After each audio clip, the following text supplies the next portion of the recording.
الحمد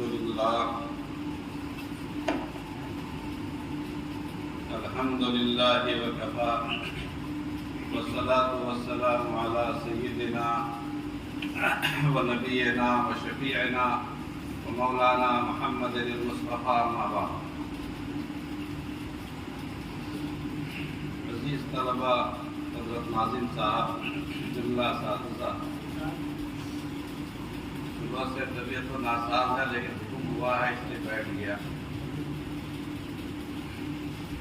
ابھی اس عزیز نے قرآن کریم کی جو آیت کریمہ پڑھی، اسی لیے میں نے اپنی آیت میں طالب علم نے تلاوت کی. اعوذ باللہ من الشیطان الرجیم، بسم اللہ الرحمن الرحیم، والضحیٰ واللیل اذا سجی. پڑھی نا؟ اسی لیے میں نے اپنی آیت میں میری طرف سے اس بچے نے پڑھ دیا. اللہ تعالیٰ فرماتے ہیں کہ اجالے کی قسم، اجالے کی قسم، واللیل اور اندھیرے کی قسم، والضحیٰ واللیل اذا سجی، اجالے کی قسم، اندھیرے کی قسم. اللہ تعالیٰ آپ کا رب، آپ کا پروردگار آپ کو تنہا چھوڑنے والا نہیں. ما ودعک ربک وما قلی وللآخرۃ خیر لک من الاولی. ہر آنے والا دور، ہر بعد میں آنے والا دور پچھلے دور سے بہتر ہوگا. وللآخرۃ خیر لک من الاولی، ہر بعد میں آنے والا دور پچھلے دور سے بہتر ہوگا. وَلَلْآخِرَةُ خَيْرٌ لَكَ مِنَ الْأُولَىٰ وَلَسَوْفَ يُعْطِيكَ رَبُّكَ فَتَرْضَىٰ. اللہ تعالیٰ آپ کو اتنا نوازے گا کہ آپ خوش ہو جائیں گے. وَسَوْفَ يُعْطِيكَ رَبُّكَ فَتَرْضَىٰ. پھر اللہ فرماتا ہے کہ اپنے ہمارے احسانات کو یاد رکھو. أَلَمْ يَجِدْكَ يَتِيمًا فَآوَىٰ. کیا اللہ نے آپ کو یتیم نہیں پایا؟ یتیم کہتے ہیں جس کا کوئی سہارا نہ ہو، جس کے پاس کوئی طاقت نہ ہو، جس کے پاس افراد کی قوت نہ ہو، جس کے پاس خاندان کی قوت نہ ہو، اس کو یتیم بولتے ہیں، جس کا باپ نہ ہو. افلم یجدک یتیما، کیا ہم نے آپ کو یتیم نہیں پایا؟ فآوا، پھر ہم نے آپ کو ٹھکانہ عطا فرمایا. ووجدک ضالا فہدی، آپ کو ہم نے دیکھا کہ آپ کو کوئی راستہ نہیں مل رہا ہے. فہدی، تو ہم نے آپ کو راستہ عطا فرمایا.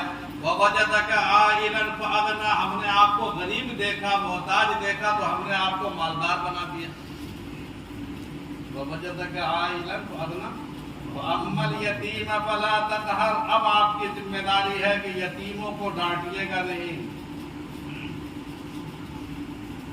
واما السائل فلا تنہر، کسی امیدوار کو جھڑکیے گا نہیں.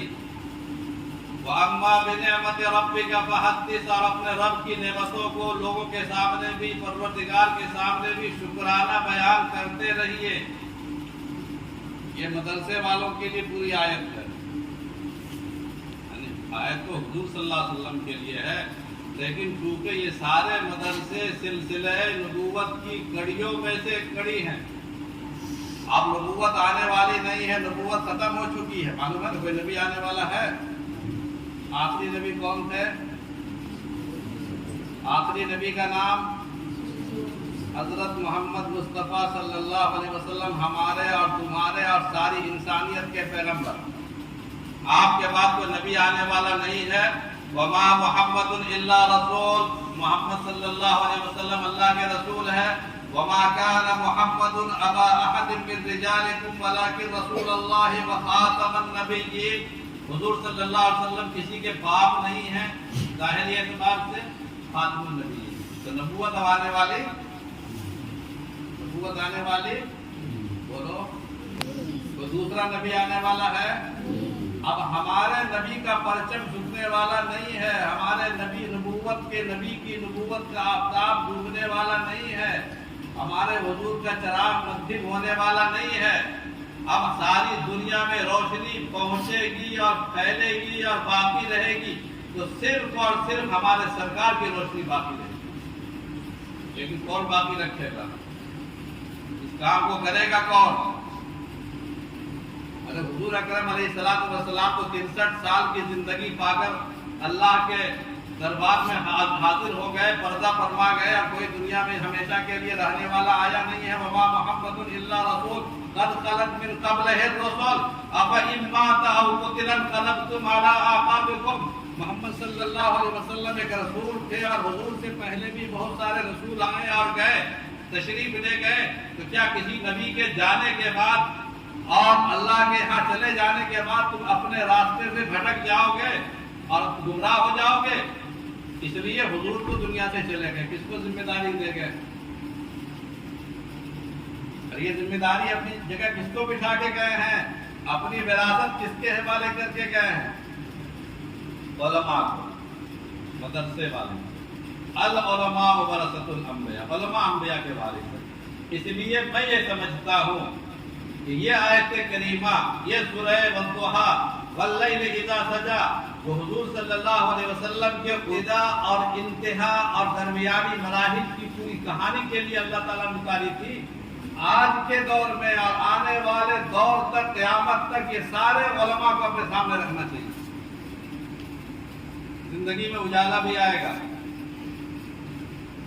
روشنی بھی آئے گی، مدرسہ کھولتا انسان بڑی امیدیں رہتی ہیں، پھر امیدیں ختم ہونے لگتی ہے، لوگوں کی شرارتیں، لوگوں کے حسد اور ظلم اور ستم اور آپس کی رنجشیں اور بدماشیاں اور سازشیں۔ واللیل اذا سجا، ایسے موقع پر ہماری ذمہ داری ہے اللہ کے نبی صلی اللہ علیہ وسلم کو مخاطب کر کے دراصل سارے علماء کو، ورثۃ الانبیاء کو اور سارے سلسلہ مدارس کو مخاطب کیا ہے کہ ما ودعک ربک وما قلی۔ جب ساری دنیا میں اندھیرا پھیلا ہوا ہو اور جو روشنی کی کرن تم نے شروع میں دیکھی تھی مدرسہ کھولنے کے وقت میں، اگر وہ کرن غائب نظر آوے، واللیل اذا سجا، تو رات اور صبح چمکتے ہوئے اجالوں کی قسم، یعنی تاریخ کا تجربہ یہ ہے کہ جب روشنی غائب ہوتی ہے تو پھر اندھیرا ہوتا ہے، اندھیرے کے بعد پھر روشنی آتی ہے۔ کوئی رات ایسی نہیں ہے جس کے بعد صبح نمودار نہ ہو، ایسا دنیا میں کوئی رات ایسی ہے جس کے بعد صبح نہ آتی ہو؟ کبھی ایسا ہوا رات ہوئی اور صبح نہیں نکلی؟ ہر رات کے بعد ہر رات کے بعد صبح ہوتی ہے، ہر رات کے بعد صبح ہوتی ہے، اور ہر صبح کے بعد رات ہوتی ہے۔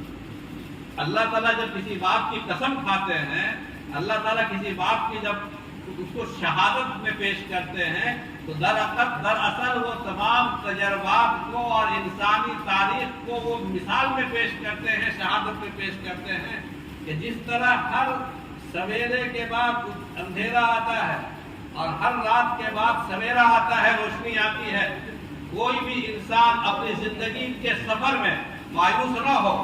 تمہاری رات اگر شروع ہوئی ہے تو کل انشاءاللہ صبح ہوگی۔ ما ودعک ربک وما قلی، پروردگار نے تمہیں چھوڑا نہیں ہے، پروردگار عالم تمہارا رب تم سے بے نیاز، تم سے اگفتہ نہیں گیا ہے۔ ما ودعک ربک وما قلی، تمہارا رب تم سے اگتایا نہیں ہے، بڑا پیار ہے آج بھی اسے۔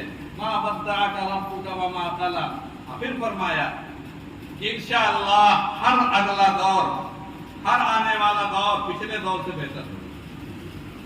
ہو رہا کہ نہیں ہو رہا؟ اور اپنے مدرسہ کے بارے میں سوچئے، وَلَلْآخِرَةُ خَيْرٌ لَكَ مِنَ الْأُولَىٰ، پہلا دور کیسا تھا اور آج کا دور کیسا؟ پہلے کتنی پریشانی میں تھے، آج تھوڑی آسانی ہوئی کہ نہیں ہوئی؟ وَلَلْآخِرَةُ خَيْرٌ لَكَ مِنَ الْأُولَىٰ۔ مخاطب سرکار دو عالم صلی اللہ علیہ وسلم ہے، مگر قاعدہ کلیہ اور قانون کلی یہ ساری انسانیت کے لیے کہ ہر اگلا دور انشاءاللہ پہلے دور سے بہتر ہوگا۔ اور اسی میں آپ نے بتایا، اللہ تعالیٰ نے بتایا کہ وَوَجَدَكَ أَفَلَمْ يَجِدْكَ يَتِيمًا، جب انسان کام شروع کرتا ہے، اللہ کا کام شروع کرتا ہے، یتیم ہوتا ہے۔ یتیم کا معنی کوئی ساتھ دینے والا نہیں، دیوانے کی طرح یہاں جاتا ہے، وہاں جاتا ہے، وہاں جاتا ہے۔ حضرت قاری صدیق صاحب رحمۃ اللہ علیہ نے مجھ سے فرمایا، ارشاد فرمایا، بڑے اکابر میں گزرے ہیں، جب میں نے مدرسہ شروع کیا باندہ میں تو کوئی بچہ نہیں دیتا تھا اپنا، کہتا تھی مولوی بنا کے کیا ہوگا، سب خراب ہو جائے گا۔ میں جا کے چندہ مانگتا تھا کہ پیسہ مت دو، اپنا بچہ دے دو۔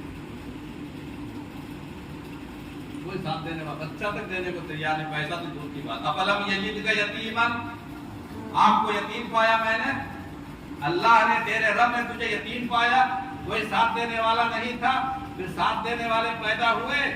فآوا، اللہ نے زمین بھی دلوائی، اللہ نے مکان بھی بنوایا، آوا کے معنی ٹھکانہ عطا فرمایا۔ اتنے لوگوں کے رہنے کے ٹھکانے بن گئے کہ صاحب دنیا دیکھ دیکھ کر کے اشش کر گئی۔ وَوَجَدَكَ ضَالًّا فَهَدَىٰ، راستہ نہیں ملتا تھا، کیسے کام کریں گے، کیسے ہوگا، کیسے تعلیم ہوگی، کیسے تربیت ہوگی۔ وَوَجَدَكَ ضَالًّا فَهَدَىٰ، اللہ نے وہ راستہ بھی کھول دیا۔ غربت تھی، پریشانی تھی، وَوَجَدَكَ عَائِلًا فَأَغْنَىٰ، اللہ نے محتاجگی بھی ختم فرما دی، دولت سے بھی نواز دیا، اتنی شاندار مسجد بھی بن گئی، بلڈنگ بھی ہر مدرسے سے کھا گئی۔ ابتدا مختصر ہوتی ہے اور انتہا انشاءاللہ کافی لمبی ہوتی ہے، یہ سفر رکنے والا نہیں۔ اب ایسے موقع پر اللہ کی طرف سے یہ سارے احسانات، سارے انعامات گنوانے کے بعد اللہ نے فرمایا 3 کام کرنا ہے، ذمہ دار رکھو۔ وَأَمَّا الْيَتِيمَ فَلَا تَقْهَرْ وَأَمَّا السَّائِلَ فَلَا تَنْهَرْ وَأَمَّا بِنِعْمَةِ رَبِّكَ فَحَدِّثْ، یہ 3 کام کرنا ہے۔ اما الیتیم فلا تقہر، مدرسے میں آتے کون؟ غریب یتیم بچے ہی تو آتے ہیں۔ جب غریب یتیم بچے آ گئے تو ذرا سا پیار اور محبت سے بات کرنا۔ اللہ کے نبی صلی اللہ علیہ وسلم نے بیان فرمایا مدینے والوں سے کہ اے اہل مدینہ، میرے بعد ایک وقت آئے گا کہ ساری دنیا سے علم کی طلب کے لیے لوگ مدینہ پاک آئیں گے۔ اگر وہ تمہارے پاس آ جائیں تو تم ان کے ساتھ حسن سلوک کرنا، ان کا اکرام کرنا۔ حسن سلوک کرنا یہ پہلی ذمہ داری ہے ذمہ دار کی۔ اور دوسری ذمہ داری ہے وَأَمَّا السَّائِلَ فَلَا تَنْهَرْ، اخلاق سے رہیے، ڈانٹ ڈپٹ یعنی داخلے کے سلسلے میں نہ ہو، پڑھائی کے سلسلے میں تو ڈانٹ ڈپٹ تو بنا نہیں ہے، تھوڑا بہت ہونا چاہیے، اس لیے کہ ایک دوسری حدیث ہے کہ لا ترفع عصاک علی اہلک، کہ اپنی لاٹھی اپنے گھر والوں سے ہٹا کے مت رکھو۔ لاٹھی ہر وقت مارنا نہیں، لاٹھی ادھر اٹھائے ہو۔ اگر جس دن پتہ چل جائے گا بچوں کو کہ ناظم صاحب اور استاد صاحب بالکل نرم ہیں، ڈھیلے ڈھالے ہیں، تو سب بیوقوف بنا دیں گے۔ اس لیے وَأَمَّا السَّائِلَ فَلَا تَنْهَرْ وَأَمَّا بِنِعْمَةِ رَبِّكَ فَحَدِّثْ، اپنے رب کے احسانات کو شکریہ ادا کریں اور بیان کریں، لوگوں سے بھی، اللہ پاک سے بھی۔ یہ آیت، یہ سورت عظیمہ، سورت کریمہ کبھی کبھی کوئی نماز میں پڑھ دیتا ہے اور کبھی کبھی کوئی تلاوت کر دیتا ہے تو مجھے ایسا لگتا ہے کہ جیسے رہتا میری زندگی کی داستان بتا رہا ہوں۔ اور اللہ پاک خود پروردگار عالم سما آسمان دنیا پر اتر کر یا اس زمین پر تشریف لا کر کے آپ خود فرما رہے ہیں کہ گھبرانے کی ضرورت نہیں ہے۔ مَا وَدَّعَكَ رَبُّكَ وَمَا قَلَىٰ، اللہ تعالیٰ کا شکر اور احسان ہے۔ یہ مدرسہ محمدیہ فیض العلوم اللہ کے کرم سے کافی روح ترقی ہے۔ اللہ تعالیٰ آپ تمام حضرات کو استقامت عطا فرمائے، للہیت عطا فرمائے۔ آپ کے گارجینوں کو اللہ تعالیٰ سعادت کا موقع اللہ پاک عطا فرمایا ہے، اس کو باقی رکھے اور اپنے مدرسے سے محبت۔ یہ ذمہ داری کس کی تھی؟ محتمم صاحب کی اور اساتذہ کی۔ اب تم لوگ کی ذمہ داری کیا ہے؟ اگلی صورت، یہ سارے کام جب ہو جائیں گے نا تو وہ اگلی صورت جو پڑھی جاتی ہے کیا ہے؟ الم نشرح لک صدرک، سارے کام کر لو۔ قرآن کریم میں بتا رہا ہوں بار بار، تحریف نہیں کرنا۔ قرآن کریم میں بہت ساری آیتیں، بہت ساری صورتیں ایسی ہیں جس میں مخاطب سرکار دو عالم صلی اللہ علیہ وسلم ہیں، اور ہم یہ نہیں کہیں گے کہ اس کے کلی مصداق ہم ہیں، لیکن اللہ پاک نے قرآن کریم کو صرف ایک دور کے لیے پیدا نہیں کیا، یہ ساری انسانیت کے لیے نسخہ کیمیا ہے اور قیامت تک انشاءاللہ باقی رہے گا۔ اس لیے قرآن کریم کی کوئی ایک آیت بھی منسوخ نہیں ہے، قرآن کریم کی کوئی ایک آیت بھی کسی ایک زمان و مکان کے لیے محدود نہیں ہے، یہ ایک آفاقی کتاب ہے، اور ساری رہتی دنیا تک انسانیت جب تک قائم ہے، کائنات جیتی جب تک قائم ہے کہ قرآن کریم کی ایک ایک آیت کی مانویت باقی رہے گی. اگر ہم لوگ سارے کام کر لیں گے تو انشاءاللہ الم نشرح لک صدرک ووضعنا عنک وزرک الذی انقض ظہرک ورفعنا لک ذکرک وان مع العسر یسرا ان مع العسر یسرا. اللہ تعالی ہمارے دلوں کے دروازوں کو کھول دے انشاءاللہ, اور اللہ تعالی ہمارے لیے سارے راستے آسان فرما دے گا. یہاں جو مشکلات پیش آ رہی ہیں اللہ فرماتا ہے کہ فَإِنَّ مَعَ الْعُسْرِ يُسْرًا, ابھی مشکلیں اٹھاؤ, آسانیاں تمہارا انتظار کر رہی ہیں. ایک مشکل اٹھاؤ گے تمہیں دو آسانیاں ملیں گی. دو بار اللہ پاک نے فرمایا فَإِنَّ مَعَ الْعُسْرِ يُسْرًا, إِنَّ مَعَ الْعُسْرِ يُسْرًا فَإِنَّ مَعَ الْعُسْرِ يُسْرًا. اللہ تعالیٰ دو بار ارشاد فرماتے ہیں کہ ہر مشکل کے ساتھ اللہ دو آسانیاں پیدا فرمائیں گے. اور اگر تم لوگ اس سے جڑے رہے, ہم سب جڑے رہے, اساتذہ بھی جڑے رہے, وَرَفَعْنَا لَكَ ذِكْرَكَ, تمہارا چرچا عالم میں کریں گے.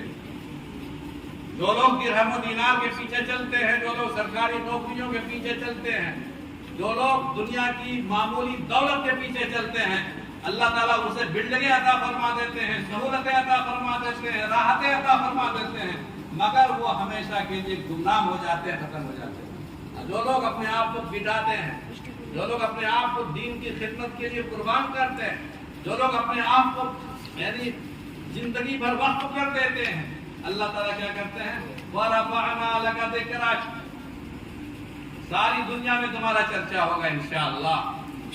دنیا میں جتنے لوگوں کا نام زندہ ہے وہ کن کا نام زندہ ہے؟ علماء کا نام زندہ ہے, محدثین کا نام زندہ ہے, مشائخ کا نام زندہ ہے, صوفیہ کا نام زندہ ہے, امام ابو حنیفہ کا نام زندہ ہے, امام مالک کا نام زندہ ہے, خواجہ غریب نواز کا نام زندہ ہے, شیخ عبد القادر کا نام زندہ ہے. یہ سب غریب لوگ تھے. امام ابو حنیفہ رحمۃ اللہ علیہ کا کوئی خاندانی بیک گراؤنڈ نہیں تھا, لیکن اللہ تعالیٰ نے جب ان کو اس دولت سے نوازا, اللہ نے کتنا اونچا مقام دیا. تو کیا ہم چاہتے ہیں کہ دنیا کی دولت کے پیچھے رہ کر کے چند دنوں کی زندگی کے لیے مزے لے لے, عیش و عشرت کر لے, مگر ہمیشہ کے لیے ہمارا نام مٹ جائے؟ کیا ہم ایسا چاہتے ہیں؟ یا تھوڑی تکلیف اٹھا لیں, تھوڑی پریشانی اٹھا لیں. وراثت نبوت کی جو ذمہ داری اللہ کے رسول صلی اللہ علیہ وسلم نے ایک طبقے کو عطا فرمائی ہے, ہم کو اللہ نے اس سے جوڑا ہے, اس کشتی نوح سے اللہ نے ہم کو جوڑا ہے, ہم اس سے قائم رہیں. وَإِنَّ مَعَ الْعُسْرِ يُسْرًا, اللہ تعالیٰ ہمارے لیے آسانیاں پیدا فرمائے گا. اور اللہ کا وعدہ ہے کہ مَا وَدَّعَكَ رَبُّكَ وَمَا قَلَىٰ, پروردگار آپ کو چھوڑنے والا نہیں ہے, ہم لگے رہیں. انشاءاللہ ہمارا نام رہتی دنیا تک قائم رہے گا. نام کے لیے نہیں, کام کے لیے ہم کام کریں. اپنے اساتذہ سے, اپنے ذمہ داروں سے وفاداری رکھنی ہے, وفاداری برتنی ہے, اور اپنے آپ کو جوڑ کے رکھنا ہے درخت کے ساتھ. اگر ایسا ہم کریں گے تو انشاءاللہ ہمیں فائدہ ہوگا. وفاداری نہیں کرو گے, آج غداری کرو گے. جو لوگ آج غداری کرتے ہیں اپنے استادوں کے ساتھ, کل وہ ملت کے ساتھ وفاداری کریں گے, ملت کے ساتھ بھی غداری کریں گے. اس لیے اپنی عادتیں ٹھیک کرنا ہے, اپنے آپ کو اس راستے پر لگانا ہے, ہر تکلیف اٹھا کر کے ہمیں اس راستے سے جڑے رہنا ہے. انشاءاللہ ہمارا مستقبل خیر ہوگا. اللہ تعالی ہمیں کہنے سے زیادہ اور سننے سے زیادہ عمل کی توفیق نصیب فرمائے.